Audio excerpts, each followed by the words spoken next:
Hello everyone, our topic this week was requested by Chris C. We'll be going over Sabin from Final Fantasy VI. Spoilers for Final Fantasy VI, Le 2. Okay, so Sabin Rene Figaro is one of the primary party members from Final Fantasy VI.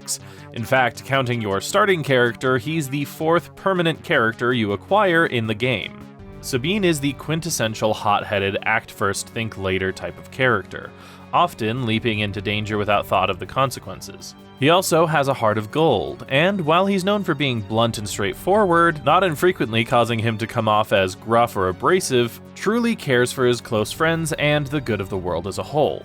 He backs up his brash demeanor and goals for the good of the world with incredible martial arts skill. Sabin is a powerful monk, capable of using various martial arts-themed weapons, as well as executing a number of powerful fist and ki-related attacks in lieu of having access to magic or other skills. He can strike with blinding speed, summon blazing images of himself to attack, blast energy from his hands a la Street Fighter or the Dragon Ball franchise, attack fast enough he leaves after images of himself, and even channel his spirit energy to heal party members and cure debuffs.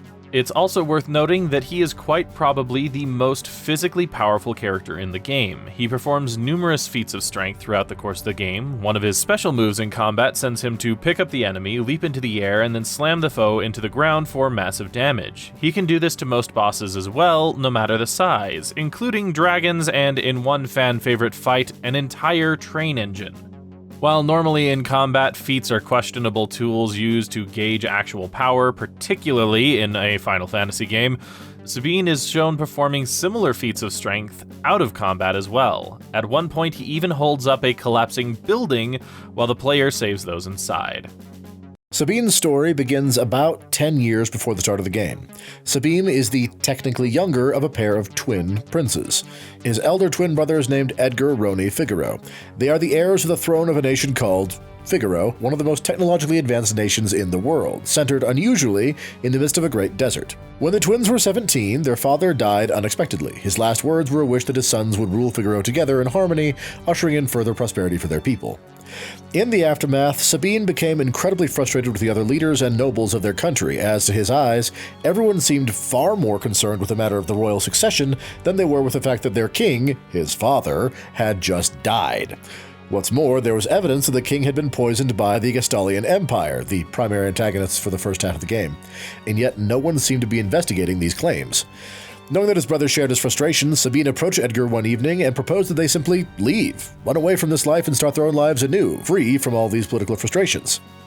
Edgar shared Sabin's desire for freedom from the trappings of their station, but he couldn't bring himself in good conscience to leave the people of Figaro in the chaos and power vacuum that would be created if both princes left, especially if it turned out that their father had, in fact, been poisoned. But he wanted Sabin to be able to live freely if that was his wish. So he tricked his younger brother. Producing a coin their father had given him, Edgar proposed that they toss it to determine their fates. Head, Sabin won; tails, Edgar won. Whoever wins gets to choose whatever they want for their future. Whoever lost would stay in Figaro regardless of the other's choice. What Edgar didn't tell Sabin was that it was a double-sided coin. It would only ever land on heads. So when Sabin inevitably won, he opted to leave. The two said their goodbyes, and Edgar went on to rule Figaro as a just, brilliant, and cunning king. For Sabin's part, he decided to stay relatively close, i.e. still roughly within the country's bounds, determining that if Edgar was going to devote his life to protecting the kingdom and their people, Sabin would dedicate his life to being strong enough to protect Edgar. After all, Edgar was by far the more brilliant of the two. If nothing could get to him, nothing could stop him from keeping Figaro intact. To that end, Sabin eventually made his way to the martial arts dojo of an aged and incredibly skilled warrior named Duncan. For the 10 years between when he left home and when the game begins, Sabin trained under Duncan, who is alluded to have had several students, but his two prize pupils were Sabin and Duncan's own son, Vargas. While an unrivaled martial artist and gifted teacher, Duncan was at best a middling father. Though he always planned to turn the dojo over to his son when he decided to retire from teaching, he never told him, and he was unrepentantly public with his disappointment in Vargas whenever he lagged behind in training. Tongue-lashing Sabin never seemed to receive. Because of the two, Sabin was always the better student than Vargas. Things finally came to a head when, in the early hours of the game, Vargas, fearing that Duncan planned to give the dojo over to Sabin, beat his father to within an inch of his life, leaving everyone, Sabin and Vargas included, to believe Duncan had been slain by his own son. Vargas fled into the nearby mountains with Sabin in hot pursuit. There, completely by chance, the duo encountered the players' party, which by then included Sabin's brother Edgar, the group having recently fled Figaro as the Gestalian Empire had burned their capital to the ground. Vargas was set to attack the group, but Sabin handily defeated his rival before joyously reuniting with Edgar for the first time in 10 years. Edgar had publicly been an ally to the Gestalian Empire, but had secretly been helping fund and supply a resistance movement calling themselves the Returners. It was in part due to this deception that the enemy empire burned Edgar's capital to the ground. The Returners had a hideout in the mountains, and so Edgar and the others were headed there to regroup when they encountered Sabin. Overjoyed not only to see his brother again, but to find that Edgar wasn't rolling over for the Empire, Sabin joined them to take the fight to the Empire, as the Gestalians were intent on world domination. Sabin figured he could not only protect his brother and those close to him, but believed Duncan would rest easier knowing that one of his students was using his teachings to bring peace to a war-torn world. Their time at the hideout was short-lived, as it was discovered that the Gestalians were headed their way and the Returners needed to evacuate. Word had reached the group of a powerful magic creature, frozen in ice in a town to the north. The Returners planned to head there and acquire it, as one of the Gestalians' greatest advantages in war was their habit of capturing magical beasts, draining them of their power, and using that power to either grant their own soldiers magic or power machines of war, most notably quasi-mech suits known as Magitech armors. By denying the Empire access to this frozen creature, the Returners could strike a significant blow against the Gestalians. The group proceeded upriver towards the town, but were attacked by a great squid monster. After its defeat, the creature attempted to pull one of the group members into the river with it as it escaped. Sabin heroically dove into the water and attacked the creature, forcing it to let go of his ally, but was separated from the group and swept elsewhere downstream in the process. He washed up miles away and joined up with a ninja assassin-type character who had become one of the other party members. Knowing where the rest of the Returners were headed, Sabin learned from his new companion that the only way to get there from their current location was to head through a city he'd never been to. When the duo arrived, they found the city under siege by the Gestalians. Sneaking into the Gestalian war camp, because let's face it, why wouldn't they overheard this particular legion shift commanders. Now under the lead of Kefka, the Empire's most twisted general and the ultimate antagonist of the game, the duo overheard Kefka's plan to simply poison the water supply of the entire city, feeling that the siege had already dragged out too long before he'd arrived. Sabin and the ninja immediately sprang into action to try and save the city, fighting their way through increasing hordes of enemies, hoping to stop Kefka from carrying out his plan. But the enemies' numbers were too great, because they were in the middle of an entire camp, and the two couldn't make it in time. One man from the city survived the poisoning and joined Sabin and the ninja in fighting Kefka's forces. Ultimately, the three ended up mounting up on Magitech armor suits to tear their way through the army and escape into a nearby forest. This third warrior would also eventually become a member of the group. While in the forest, they came across a seemingly deserted train, complete with abandoned train station and functioning railway. Seeing an opportunity to make up lost ground with the train, the trio got inside to see if there was anyone around and discover whether or not the train was functional.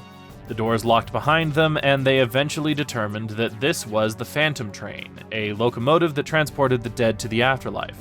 Sabin was not at all about that, and the trio fought and explored their way through the train cars until they reached the train engine itself. The Phantom Train is actually a boss battle, and this is the train that Sabin can so famously super suplex.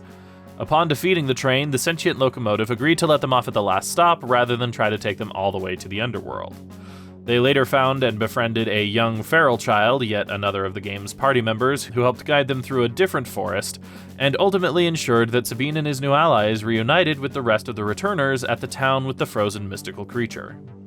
A fierce battle between the Returners and the Gestalian Empire ensued, in which the Returners were victorious and the frozen beast was protected. Sabin would then follow along with the rest of the group for a good portion of the game, learning more of the plans of the Gestalians and the true stakes of the war, culminating in another tremendous battle with the Gestalians.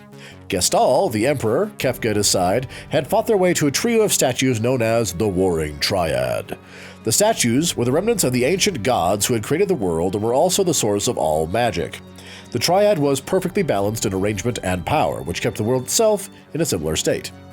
Shocking everyone, the Emperor included, Kefka adjusted the statue's positioning and took control of the triad's power, literally sundering the world in a great cataclysm and scattering the players' party across the globe as they tried to escape the destruction. The game picks up a year later when one of the party members awakens from a coma caused by wounds during the cataclysm, and the players introduced to what's left of the planet. the player spends the remaining portion of the game searching for and reacquiring all of your old party members before preparing for a final showdown with Kefka, who had spent the last year absorbing the powers of the Triad and becoming a godlike being in his own right. For his part, Sabin can be reacquired fairly early on. When the player enters a city, just as Kefka fires an energy blast at the city, causing one of the larger structures to begin collapsing, Kefka apparently just fires deadly energy beams around the planet periodically on a whim at this point. Sabin is found holding the building up so that it doesn't collapse, and the player rushes inside to look for survivors, finding a child and ushering them out of the building while Sabin can still hold it. This is an actual timed event in-game, and interestingly, early on in development, it was planned that if you took too long during the timed portion, Sabin would die there, losing you a party member and prompting a mourning scene with his brother Edgar, who you reacquire later if you come back to the ruins of the building, with Edgar fruitlessly looking through the rubble for his long-lost brother. However, the developers determined that this broken post-cataclysm world was grim enough without Sabin's death, so the idea was scrapped. Instead, in the final release of the game, you save the kid and then Sabin lets the building collapse, living to the end of the game with everyone else. As the party's travels continue, you reacquire Edgar, and again the twins rejoice in each other's continued safety. If the player returns to the site of Duncan's dojo with Sabin in the group, you discover that Duncan survived not only his son's attempt on his life, but the destruction of the world. Sabin and Duncan are happy to be reunited, and Duncan teaches Sabin his final super attack before sending the group on their way to save the world. Once you have your party ready, the group attacks Kefka. When he is defeated, the group then has to escape through a portion of his tower as it collapses around them. In doing so, they come across a locked door, which Edgar quickly goes to finagle open when a massive girder falls from the ceiling. In a flash, Sabin catches the girder, tossing it aside into the depths below. Another testament to his strength, if Sabin isn't there for this scene, the giant hunk of metal is still caught, but it takes 3 party members to do so, while Sabin does it on his own if he's there. Either way, the party escapes and the world, though now bereft of magic since the gods all died, is saved, and Sabin and the others are able to help rebuild it in peace. And that's basically the story of Sabin, martial artist extraordinaire from Final Fantasy VI. We hope you enjoyed this video. If you did, please leave us a like and share it with someone you know might like it. If you have ideas for videos you'd like to see in the future, do like Chris C and let us know in the comments down below. If you'd like to see more videos, hit that subscribe button, and if you'd like to see our Let's Plays, follow the link in the description and subscribe to our Let's Play channel. In the meantime, this has been True Masters and Morons, signing off.